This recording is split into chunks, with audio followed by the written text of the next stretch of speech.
And so we go to the presentation by Franck, Jedrzejewski, and here we go.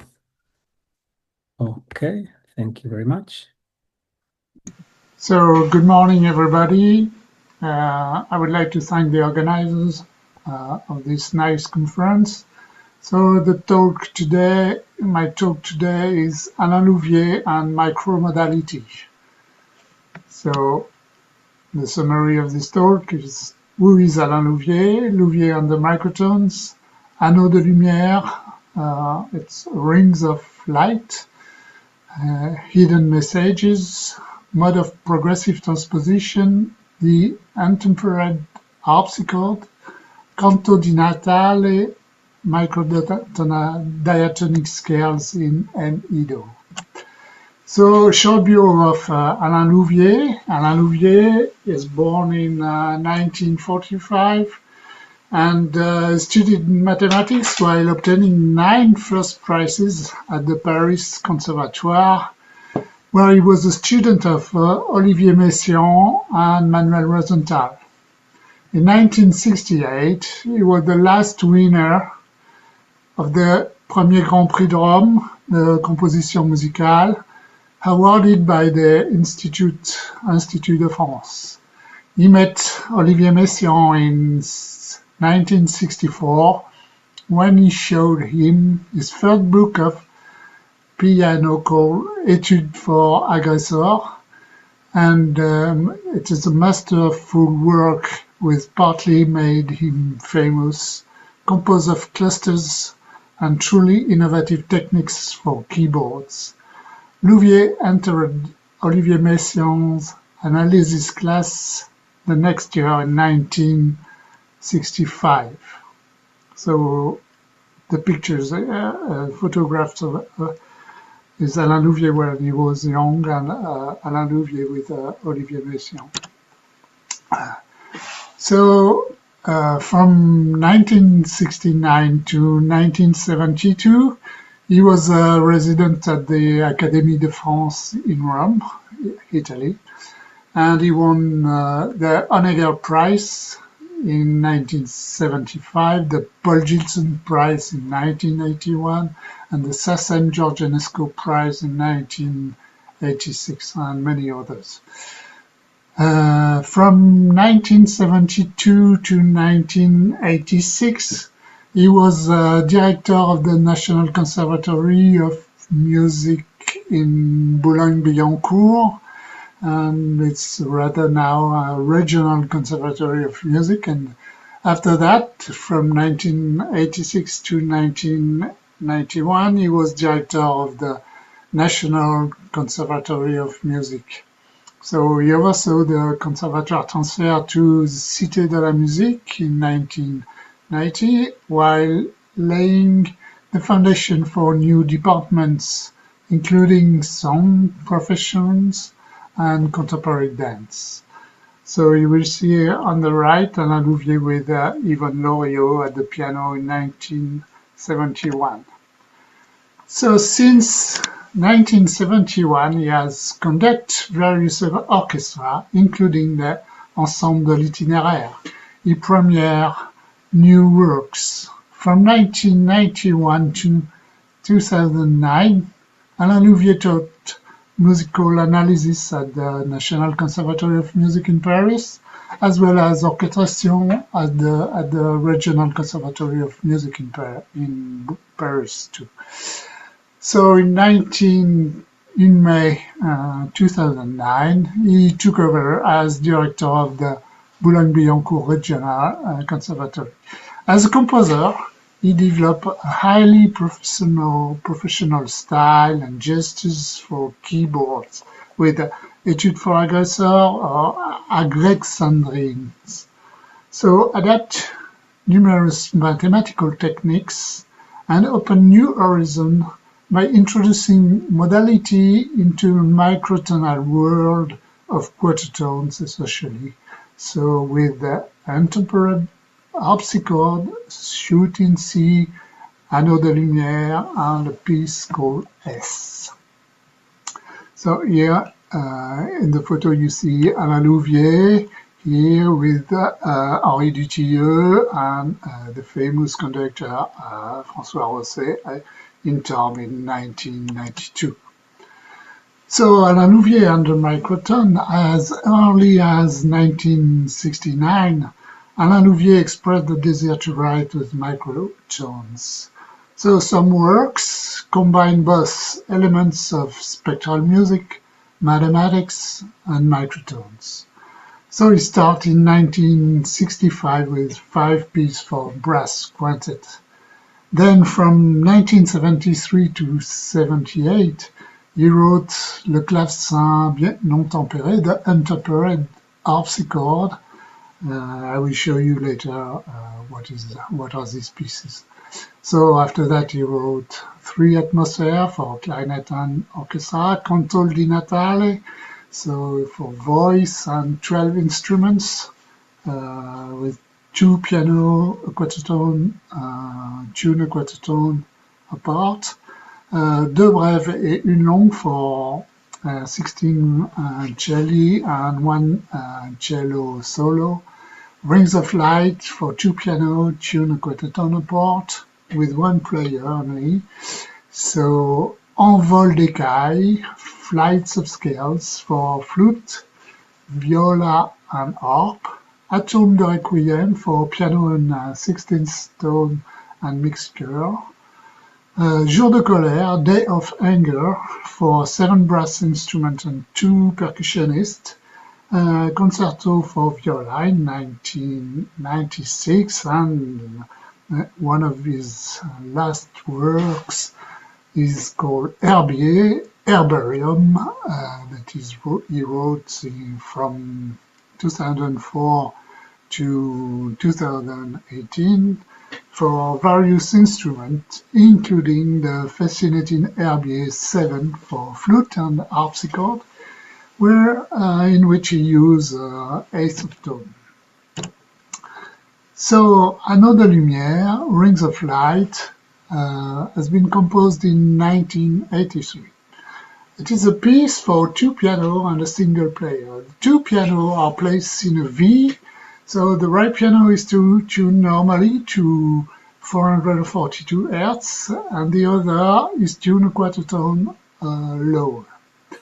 So the piece was premiered by the compositor on December 15, 1983 at the Boulogne-Billancourt Conservatory. Boulogne-Billancourt is in the suburb of Paris. The piece opens with a hail of small hammered impacts in the extreme high notes, as you can see on the partition on the score. So in the preface of Anneaux de Lumière, Louvier gives some detailed elements about the rings of lights and the vibrations.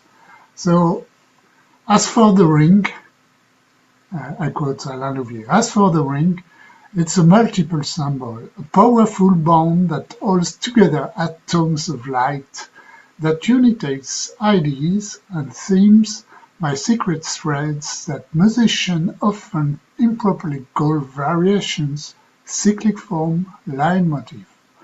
The ring connects with the spell. Like the rainbow, it creates an immaterial bridge between the real and the dreams, making them vibrate together. Aren't rings of light the sound of dreams? Rings of light, more powerful than material rings, act like magnets, attracting and fusing together elements that are initially dispersed. For me, the ring and the light are 2 essential translations of the universal vibration. So the universal vibration that the composer captures more easily with microtones is found at all levels, in sound waves, in the interference of light, but also in microtonal pitches, in the emotions felt by listener, and so on. The clear fringes of interference are evoked by the friction of the quaterntones between the two pianos. So two experts of the score. You see here how Louvier wrote glissando. So now we are listening to Anneau de Lumière.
So now I would like to speak about hidden messages. Louvier also had fun hidden coded message. He established a correspondence between the 26 letters of our alphabet and the 24 quatertones of the octave. So to match the exact correspondence, he decided that Y is I and Z is S. So he coded many words. For example, in the Anneau de Lumière, it coded the word light in different language: lux, luce, licht, light, lumière. So he also used this secret coding in cloche de feu rose dans les nuages for piano and 11 voices. So he used a very important thing he introduced, and what he called modes of progressive transposition. So modes of progressive transposition is a very interesting concept. So if you consider the usual scale, the usual piano, so if you transpose C major to G major, you see that there is only one note difference. So it is F in C major and F sharp in G major. So Louvier considered that this property is very important, and he tried to find this property in scales in quatertone temperament. So you can generalize to n-tone temperament. That's what I did. So for example, take this mode. starting from C, D, E semi-flat, F, G, A semi-flat, B semi-flat. So if you transpose these 7 quarter-tone airs, so I write in the octave below, so you get this scale, and this scale has only one difference note. E semi-flat are the same, G are the same, etc. C is the same, D is the same. So the only difference is this note. So this is for Alain Louvier mode, what you call imperfect mode. So if you study the sets of progressive transposition, you can find many scales from 12 notes, but also 13 notes and so on. So these modes were intensively used in the untempered harpsichord, le clavecin non tempéré. It is a score of about 40 minutes, which refer to the work of Jean-Sébastien Bach. It was composed between 1973 to 1978 and brings together 4 distinct parts. In each part, the harpsichord is tuned on a faulty scale of 12 notes involving third, quarter, or sixth of tone. So these works were recorded on a CD that you see the leaflet here. So the first of the untempered harpsichord is called aria, récit, and carillon. It is the first part. It is based on the imperfect mode that you see here, written here, and this is called imperfect because you see you have 4 quarter-tones, 3, 3, 4, 3, 4, 3. So it's not really a whole tone. So it's a mode between major and minor, and where some degrees in quarter-tone are mobile. So the aria plays on imperfect cadence, and the récit is a heptaphonic cantus firmus, and the carillon is an organum with where the voice is polypherd. The mode also polypherd. So you see here the tuning of the harpsichord. So some D is the same, F is the same, G, A sharp, but the other notes are a quarter-tone higher or lower. So in the Prelude and Fugue number 2, written in 1978, Alain Louvier used third of tones. So as the harpsichord has only 12 keys per octave, not all thirds of tone, of course, are present. So the tuning is based on the following scale. So in the third piece, Prelude et Fugue number 3, written before in 1973, it is a piece in quarter-tone. So the harpsichord is tuned on a curious scale with a very chromatic bass and a huge interval of 7 quarter-tones, then chromatic scale and 7 quarter-tone. So in this prelude, Alain Louvier experiments open forms. So he will use several reservoirs of notes, and these notes are left to the performer's choice. So the fugue is denser, making many clusters heard. Irrational rhythm are treated in canon. So the last piece is a Prelude and Chaconne, is 6 of tones. So you see here the tuning of the harpsichord. and it is inspired by this theory of François Couperin, while the second is built on an obstinate base from Dinon and Agnès of Henri Purcell. So one of the other pieces is Canto di Natal for voices and 12 instruments, and 2 piano, 1 tune, a quarter tone lower at 430 Hz. So in this piece, Alain Louvier used many modes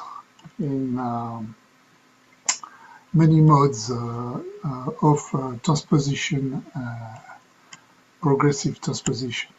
So now we are going to listen to Canto di Natal.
I would like to use the progressive transposition modes of Alain Louvier to define major and minor scale in N Edo.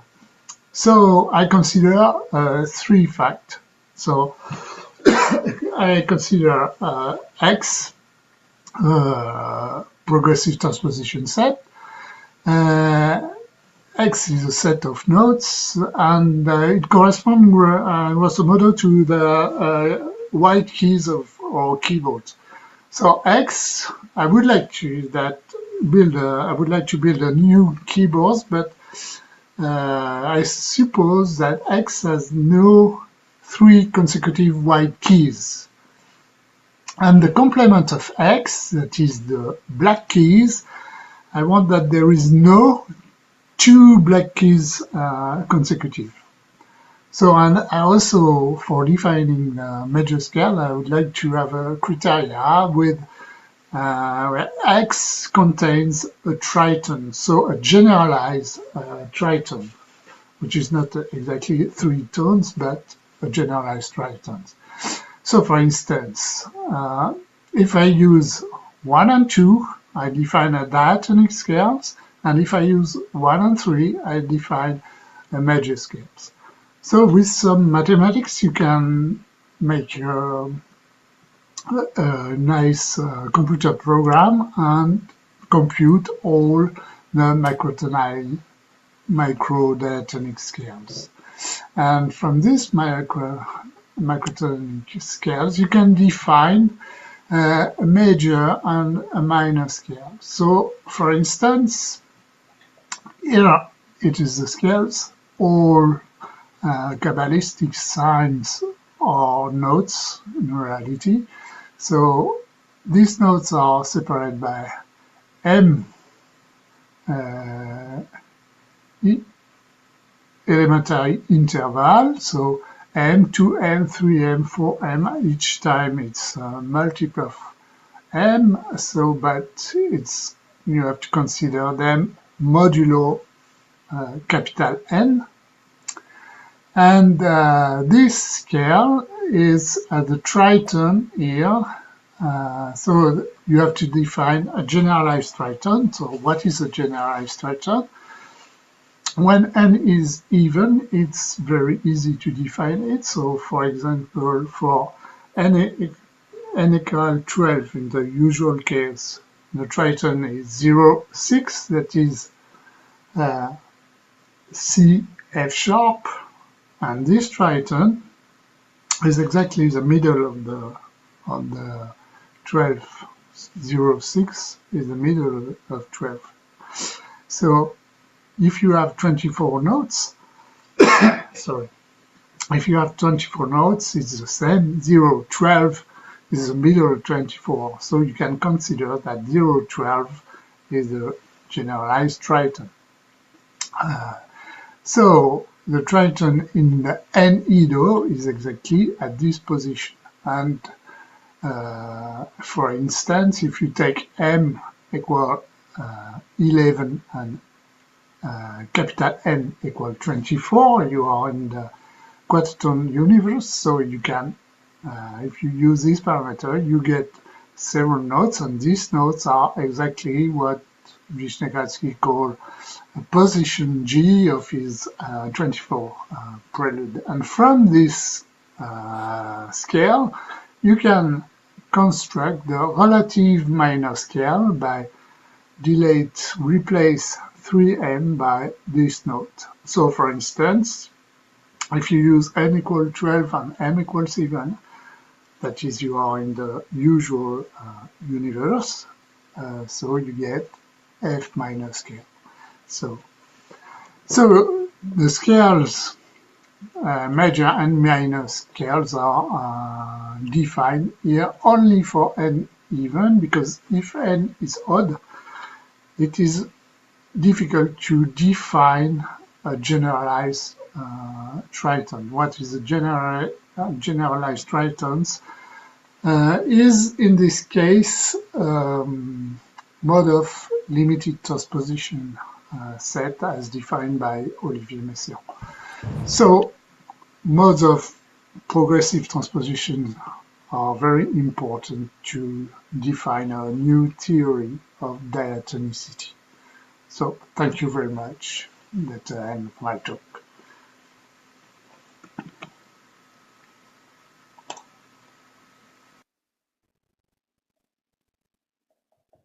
Okay, so that was the presentation by Franck, and unfortunately he cannot be with us this morning, but I just put on the chat his email in case anyone has some specific questions after this lecture. And I would like to ask, we still have a few minutes, if anyone would like to comment on the lecture. Yes, please, Viktor. Well, first a comment. As a keyboard player, I am slightly skeptic about playing two instruments with quarter tone detune. But when I listen the good result, I am convinced. Yes, Mm. it was really interesting, and I guess I would search for the music of the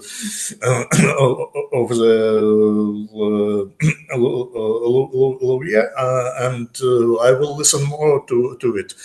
Um, just interesting. If he was, he mentioned unlimited EDOs, but in fact, we heard about mostly on quarter tones. What other scales did he use? Mhm. Thank you very much.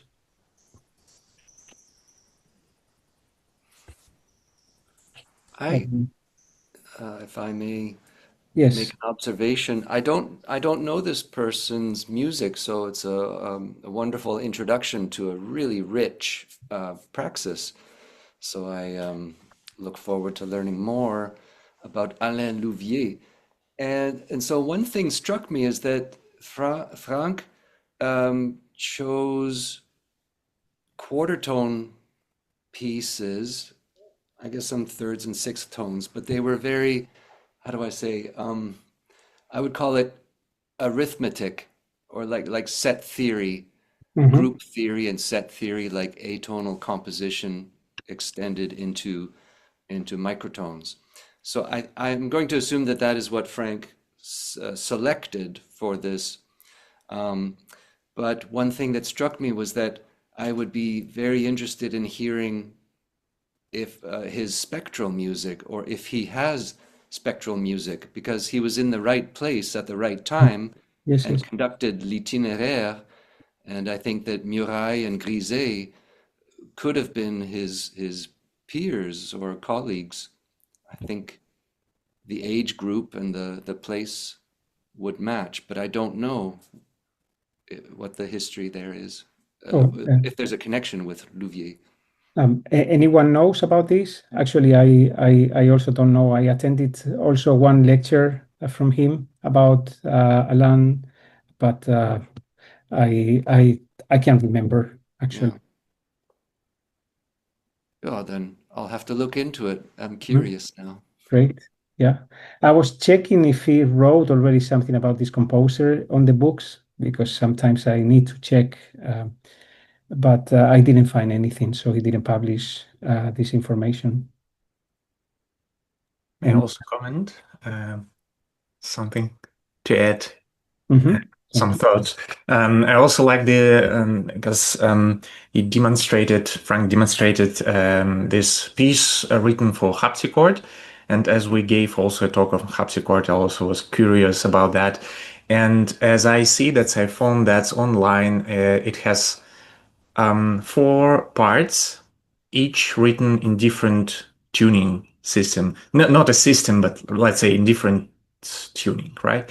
And I'm wondering how practical is it to. So does one need like four instruments to perform that within one concert, or is it possible to like detune or like with some short breaks? So just like for the sake of practicality, and I will share that definitely with Elena, since that could be interesting to hear.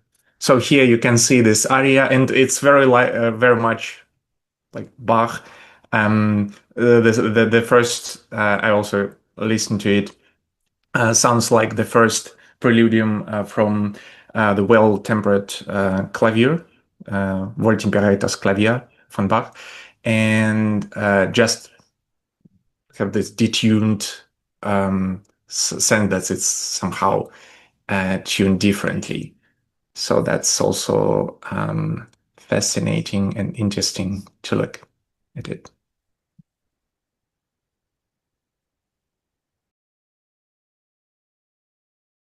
Sorry, I muted before my mic. He will be watching the video anyway, so maybe he will get in touch with you directly. Otherwise, if you want to send him this question. Yeah, just to write directly. Yes. Email. Yeah. There is on the website, right? Yes, I put it on the chat for us. And anyway, he will be watching this video at some point as soon as it's already uploaded. So maybe he will get in touch with you before you write to him. That might be the case. Thank you. Yeah. So if you're okay with that, we say thank you so much to Franck Jedrzejewski from here for being at least in the video with us. And we can continue. We have very good timing. It's we're 3 minutes ahead, and we will continue with Viktor. So Viktor Pushkar, microtonal scales compatibility within different musical contexts. And Viktor Pushkar was born in Kiev, Ukraine in 1967. MSc in Acoustics, Polytechnical Institute of Kiev, 1992, PhD in Psychology, Taras Shevchenko, University of Kiev, 1998, PhD thesis, Subcultural Peculiarities of Musical Works, Perception. Scientific interests include psychoacoustics, social science, and anthropology. Plays keyboards and modular synthesizers since 1990, programs algorithmic patches, started experiments with just intonation in early 90s, totally switched to the microtonality since 2004, developed the system of 24-tone octave and non-octave scales, presented at Mikrotöne Small is Beautiful 4, and included in the conference publication.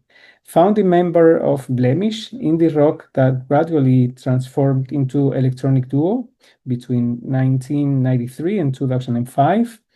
And Chomup Ini, structured microtonal improvisation, 2006 until present.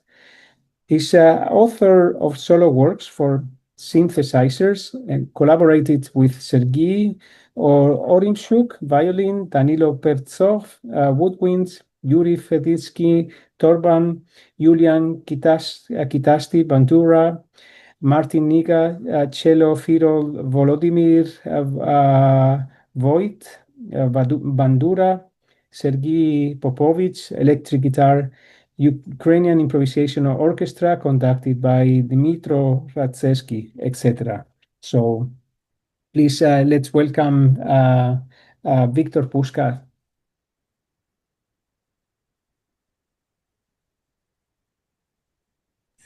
Hello. I guess we can start with my recorded video, because I found inconvenient speaking and presenting music at the time. Some technical problems might occur. The video is just like 1/2 of my time, and the rest I will join live and supplement it. Okay, perfect. So I will share again the screen. We are recording. Sometimes it's so small things. I have everything written down, but if I distract, which happens very easily, then I might forget something. But okay, share the screen. Hi, I'm Viktor Pushkar. The most realistic expectations of further microtonal composition and performance development is that microtonal music would coexist with existing practices based of 12 EDO representations of the tone pitch. Microtonal parts should expand the possibilities of both small and large ensemble. However, some limitations of psychoacoustic origin beyond composer's personal taste do exist and should be considered. The same issue is relevant for combining several microtonal scales within one musical work. I have developed my own system of 24-tone unequally tempered scales, UT, practically tested in composition and ensemble performance, I guess during approximately 10 years. And I use it as a supplement of earlier existing tuning systems. What do we get this way? First of all, multiple options to expand the musical idiom in a systematic way. Second, convenient fingering for keyboard pads, and third, convenient cognitive map to memorize microtonal pitches. The way we represent pitch does affect the communication within an ensemble and the process of performance. So the representation should be clear, at least for the musicians motivated to perform either or totally microtonal composition, or the composition with elements of microtonality. I would like to describe several cases from my own experience. First, when I joined the musicians who were totally unaware of microtonality, but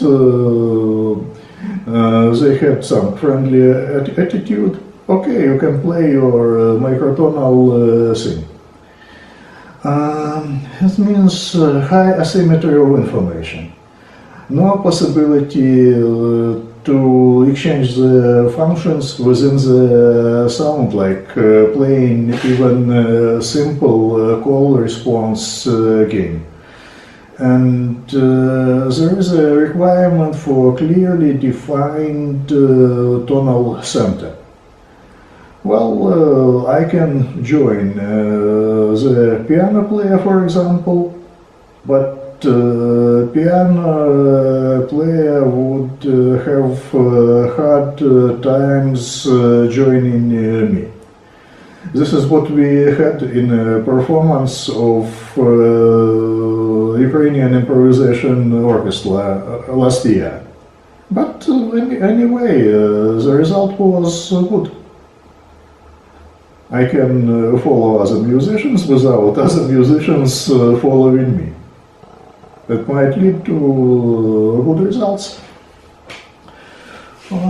Case 2. Playing with the musicians who have some experience of microtonal music, either performance of early music or performance of ethnic traditions. This is much less asymmetry of information, and there is a possibility of changing the functions within the sound.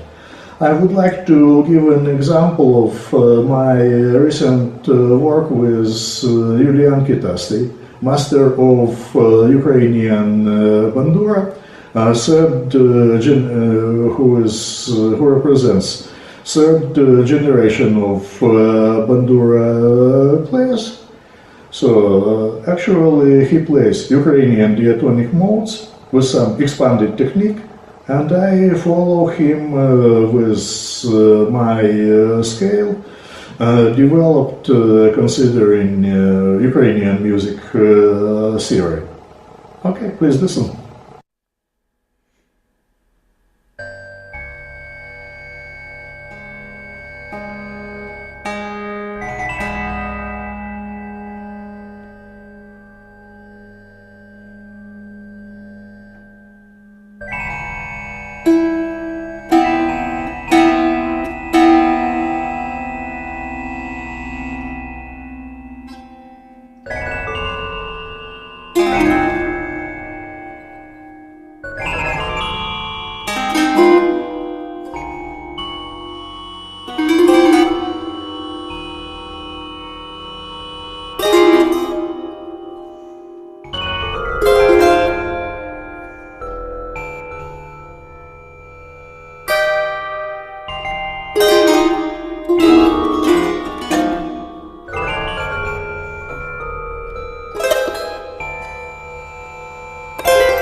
the third example, which is still work in progress for me, is to gather the musicians who are totally aware of microtonal scales and have explicit convention on which scale do we use and how do we use it.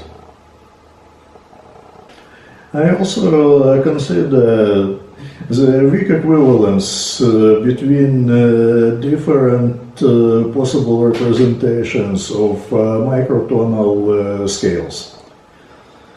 Some scales could be weakly equivalently described as equal tempered or subsets of equal tempered, and the approximations of just intonation scales.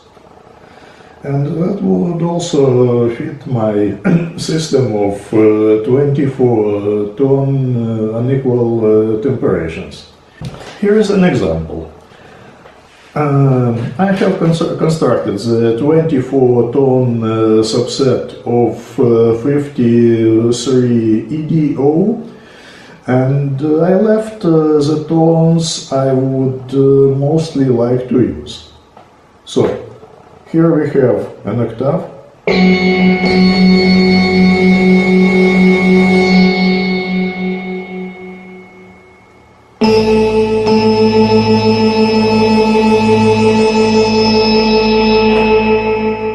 and I will demonstrate some possible example of harmony.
Definitely not a composition, but just a demo example. This is quite different subset of 53 EDO. This way we have fifths instead of an octave.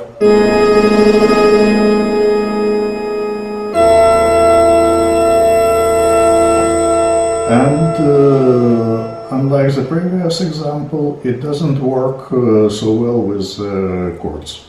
So I would prefer it for counterparts.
also use different synthesizer patch because not all patches sound equally well with the same scale. So when I construct my own patches, I optimize them for microtonal scales, and I am aware that, for example, if you want to include 11 limit interval, so we need to have sound that actually has 11th harmonic. Otherwise, it won't work. Ще один дубль. Вибачте. Okay. And this is my old scale, where we have double fifths as a formal octave.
Represent any musical tradition except for the possibly invented musical tradition of contemporary Ukraine. And a few words about the equipment I use for this demonstration. I use DCI Prophet 12 with my custom patches optimized for microtonal music, and I use HP Instruments tuning box that helped me a lot to experiment with scales and to switch between them. Well, theoretically, I can do the same subsets out of 72 ET, or I can make a different subset. But this is kind of work in progress, and maybe my homework for the next conference, Microtone Small, is beautiful. Finally, once again about the advantage of those scales. They fit well to octaves or piano or organ type keyboard. I also use MPE controller, early keyboard, and it works well with synth engines that support MPE. For example, if we microtonal tunings help to increase the sensitivity of the controller to pitch shifts that can be made gradual on controllers like early. This way we can possibly balance between the complexity of music, complexity of performance, and the convenient representation of microtonal scales and convenient fingerings for keyboard players. You are also welcome to visit my Bandcamp, where you will find more examples of already recorded music.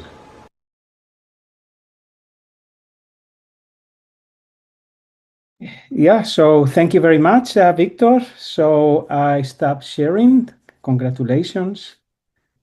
Very beautiful music, very beautiful examples. So, yeah. So it's everything yours now. Yeah. Okay, so I will continue explaining a bit first starting on Ukrainian tradition. So where is my sharing the screen? Okay, share screen.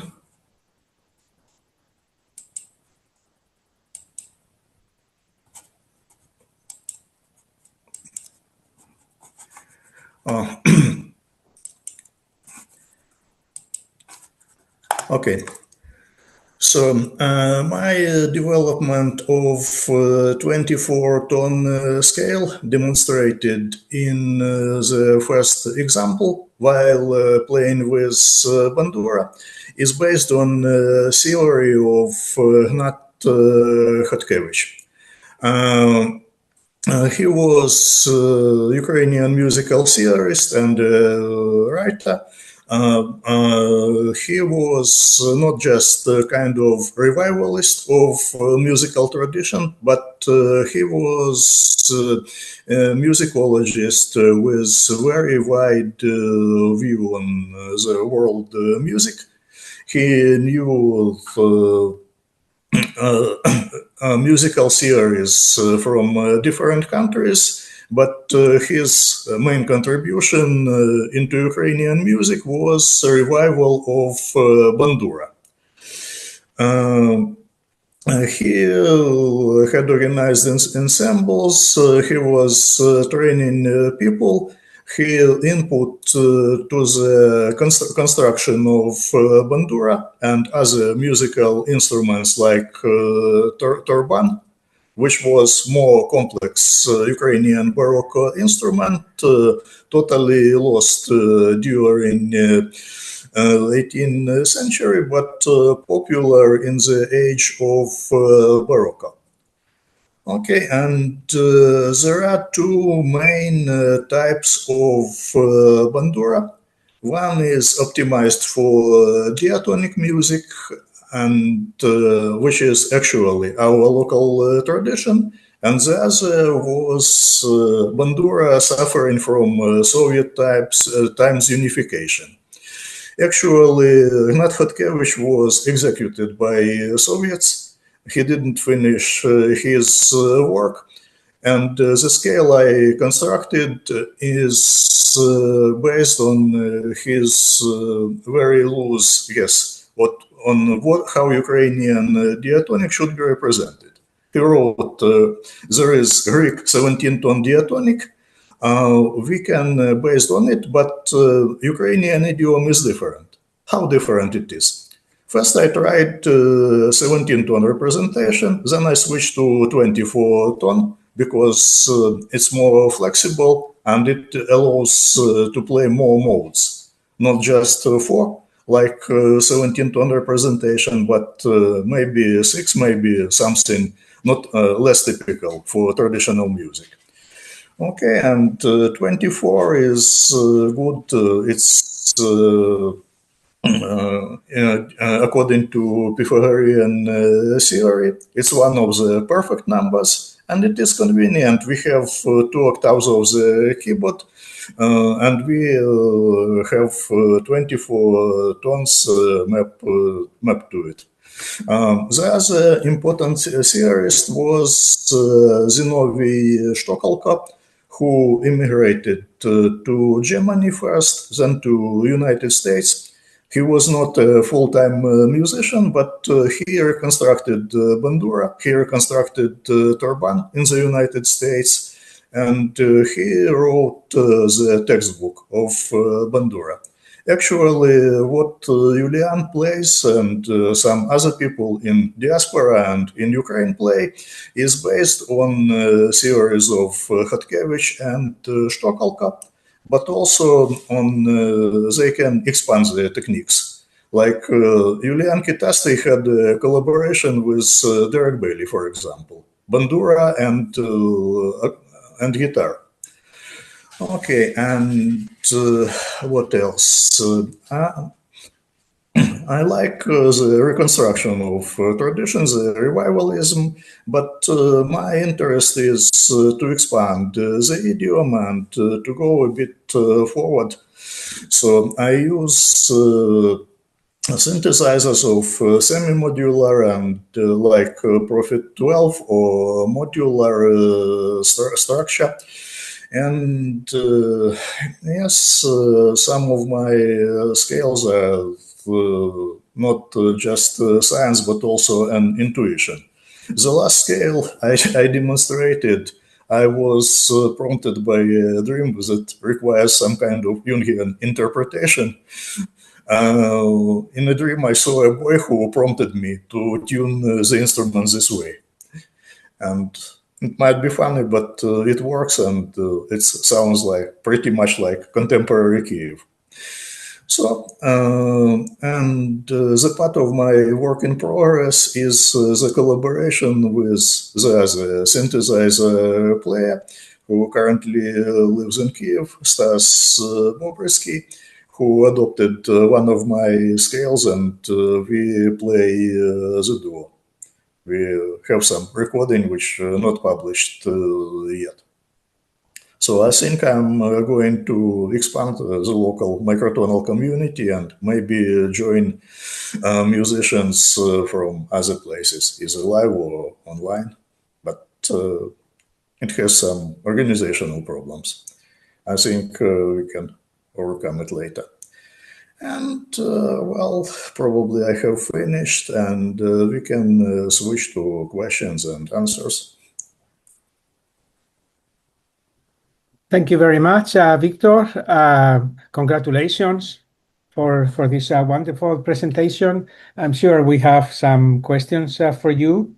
I didn't know myself, actually, that there was a Kharkiv type bandura, for example. I saw in Kiev several times bandura orchestras at the conservatory. Everywhere there's an orchestra of banduras, but I had no clue. Also, I saw them in Kharkiv, but I was not aware that about these two types, by the way.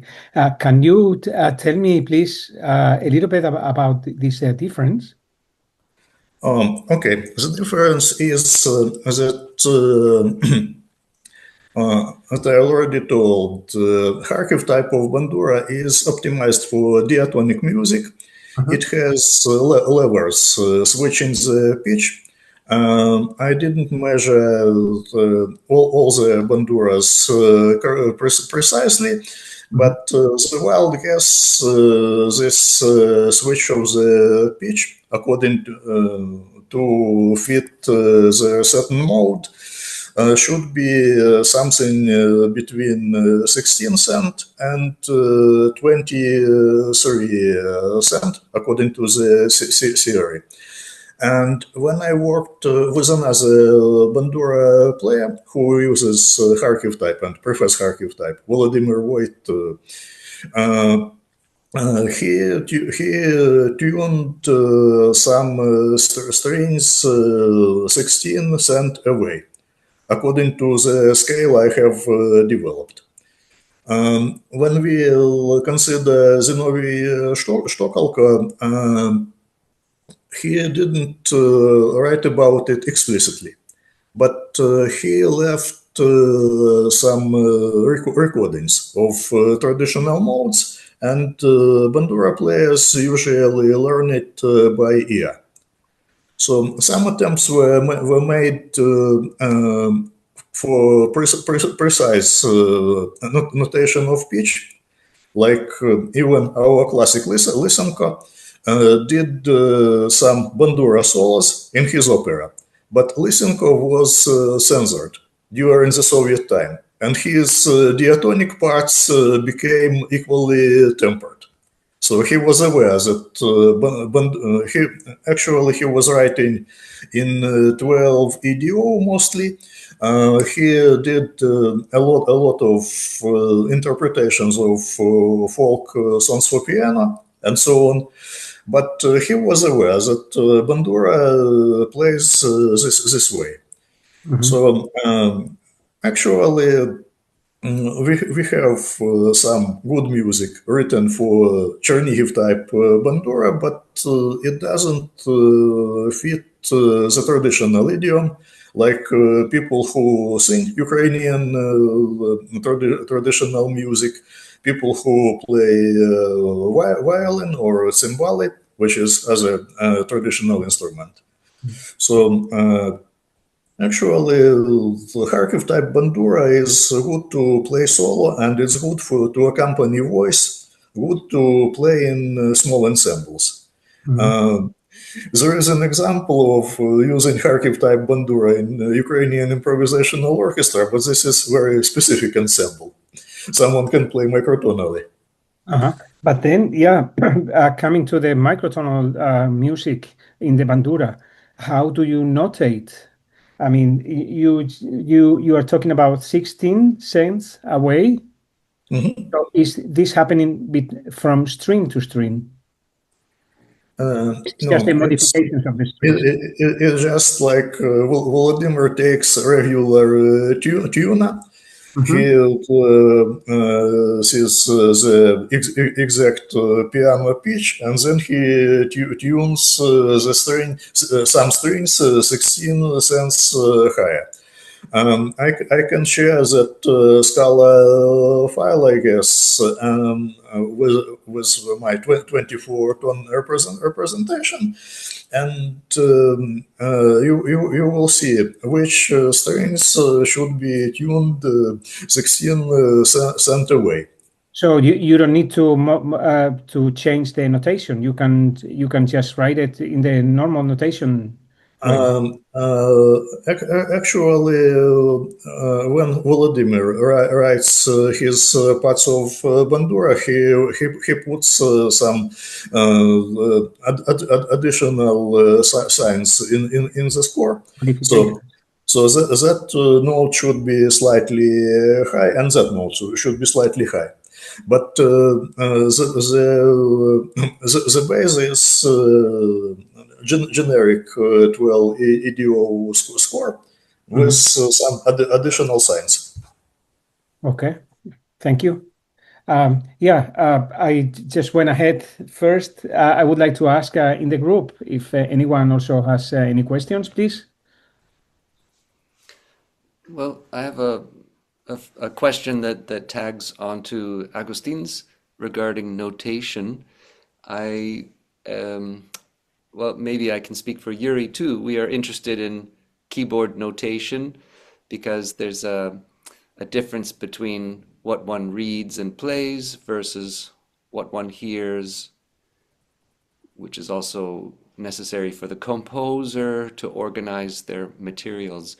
So may I ask you, Viktor, how do you work as a composer when you have ideas at your keyboard and, if I understand, 24 selected from a 53 tone scale? How do you organize your chords? Well, I think that the structure of my music is relatively loose. I play mostly structured improvisation, imagining it as a picture, sometime using graphic notation. And the graphic notation prompts the fellow musicians when we play. So I definitely care about the structure of my music, but I only write down some passages exactly, and the other I improvise. Okay, and I'm actually a very visual person. I represent my music mostly as a picture. When I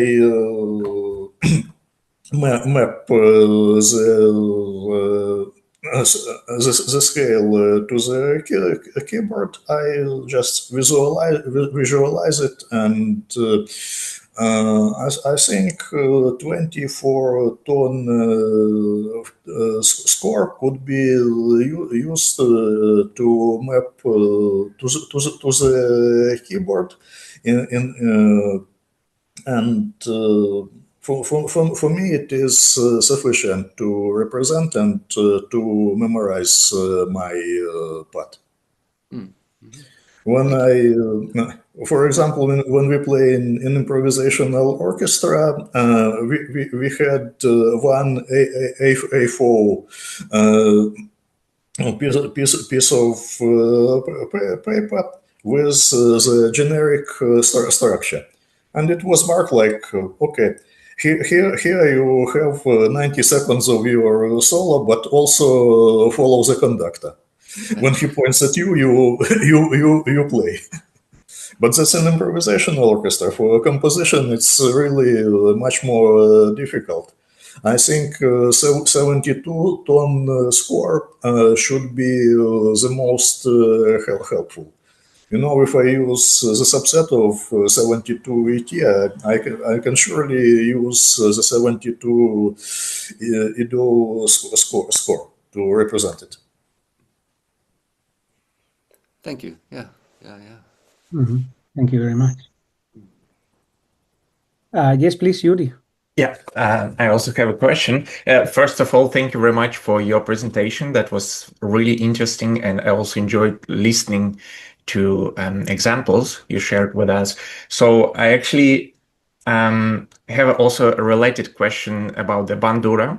And anecdotally, actually, when I was a kid, I was introduced to this instrument in non-musical contexts because my friend's grandma used to call a PlayStation, so a video game system, as a bandura. So it's, of course, it's not an instrument, but it's like pop up in my mind now. She said, "Again, you're playing your bandura. Better go for a walk." And so that's. I have a question, first of all, about the tuning. So how you approach tuning to retune to your microtonal scale. Does one have to skip some strings for the sakes of mapping, or all strings remain active? And maybe you mentioned the particular type of bandura, a Kharkiv style. So how many strings are there? Does the instrument well, actually, there is no single standard, but the common rule is that regular bandura should have 56 strings. Some luthier, some masters of instruments make slightly more strings or slightly less. So as we have many open strings, so they tuned pretty close to each other. I don't remember the exact tuning, but if we have to ask the bandura masters. Yeah, Chernihiv type of bandura. I think it is tuned to resemble the piano tuning. You know, in Soviet times, we had some kind of unification between the musical cultures. Ukrainian folk instruments should be fit to play classics, Georgian folk instruments should fit to play classics, Moldovan instruments should fit to play classics, and what I know from my friend from Chisinau, they also got traditional Moldavian instruments tempered, and at the end of Soviet Union, they were going to Romania to learn the tempered music. Like, there was a great Moldovan composer, Dmitry Kantemiroglu. So he was an early microtonalist because he lived in Ottoman Empire most of his life, and he moved to Russia.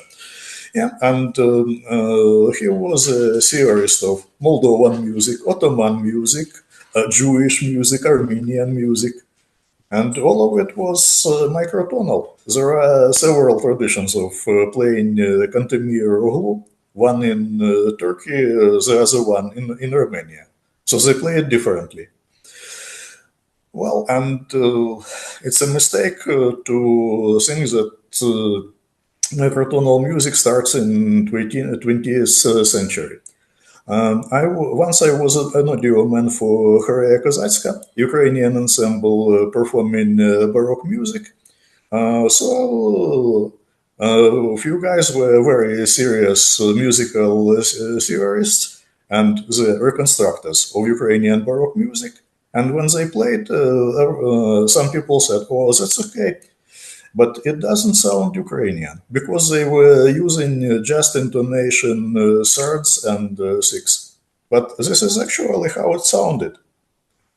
Okay, we had not just bandura, we had one other lost but reconstructed instrument, turban, which is slightly less than Tiorbo, but slightly larger than Dutch lute, which is also pretty similar instrument, but so smaller. Yeah, it was a nobleman instrument, unlike bandura, which was more popular and more widespread.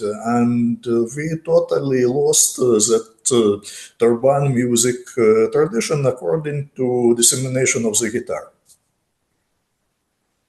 Very interesting. Thank you. I'm really looking forward to know more about this instrument. I will search a bit. Yeah, online also. I had the chance to play with turban player Yuri Fedinsky, who does turban himself. Wow. And what's the difference between the two, the bandura and turban? So they're both blacked instruments, right? Turban has more complex structure. It has two riffs, and unlike bandura, have one additional riff for low strings and for mid-range strings. But they're both blacked stringed instruments, right? Yes. Yeah. More like a lute. I mean, you think of lute straight away when you see it, yeah? Yeah. Any more questions in the group? May I just add one more thing? Just wondering, do you know some specific notation or which kind of notations were used historically to notate the music for bandura? Is it like traditional? I think that most bandura players were learning it by ear. So the young musician from old musician, and the great reform we had by Lysenko and his fellows. It was pretty late, and Lysenko was. I already mentioned that he was mostly using 12-tone EDO notation, and we had a lot of home amateur musicians who played the pianos, mostly German pianos, or Austrian. Yes, and he was making some money selling this course. He was popularizing the folk music and adopting it for piano, making it something like more urban and more European. Mm-hmm. Thank you very much. Mm-hmm. Very interesting. Yeah. Any more questions, please? Otherwise, I believe we are closing the online part of the symposium. Mikrotöne, Small is Beautiful. Thank you so much, Dr. Viktor Pushkar. We are very happy to have you again. It's an honor. And yeah, so if no more questions, then I will continue at Satselum, at the lecture room at Satselum, with the next lectures. I have to prepare a couple of things for later myself. And we will not be online via Zoom, but we will record everything.